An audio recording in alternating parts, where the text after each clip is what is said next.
Ben? Yes. I'm waiting for you. Your solution? I'm waiting for you to call on me. I'm waiting for you to call on me. I'm waiting. I'm standing here in the middle of the desert like a grizzled old prospector waiting for you to call on me. Actually, you're like the wise man who's going to come down from the mountain and tell us how we deal with this crazy maniac in North Korea. I'm gonna tell you. I'm gonna tell you. Believe me, I'm gonna tell you. I'm gonna tell you. How do we stop them from going? Well, I guess they already are nuclear. We build an anti-ballistic missile system such as Reagan proposed many years ago. We have the technical ability to do it. We have the money to do it. Why on earth are we not doing it? There's no reason on earth not to do it. There's just nothing at all stopping us except some old, outmoded ideological BS from the left saying that it's going to be war-provoking to build an anti-ballistic missile shield. We've got to do that. It is a war crime not to protect our country from this maniac with his nuclear missiles.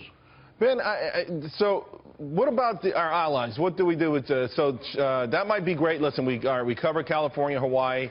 What do we do about Japan, South Korea? Are they on their own? We cover them too. Do it for them as well. No, we cover them, and we don't want them to have their own nuclear missiles.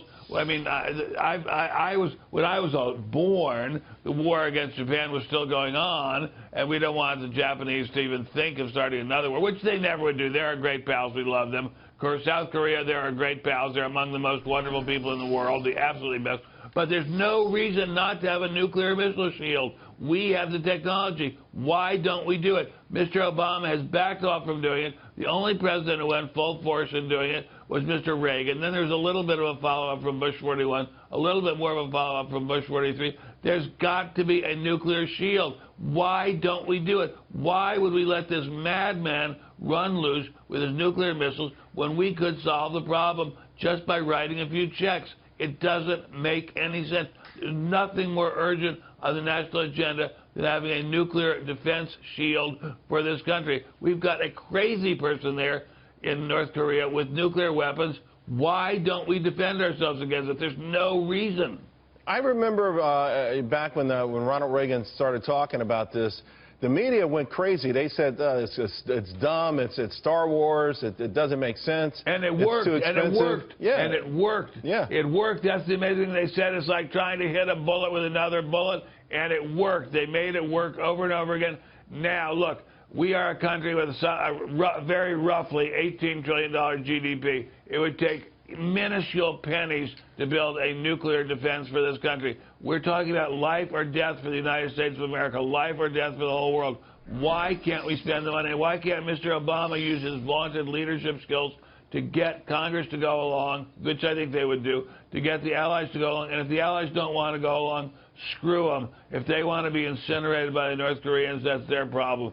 But we have got to defend the United States of America and the Western Pacific as well as we possibly can, and we can do it. We've got the technology to do it. And your sense of urgency is there. You know, 2 days ago, Kim Jong-un saying... It's very urgent. He's saying very urgent. Charles, it's so urgent, it's unbelievable. What if Adolf Hitler had said, look, I'm not going to invade Poland if you will put in some tanks in Poland and stop me?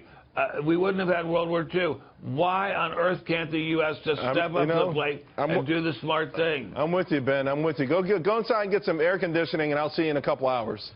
I am ready. I'm ready. All right. Thank you very much.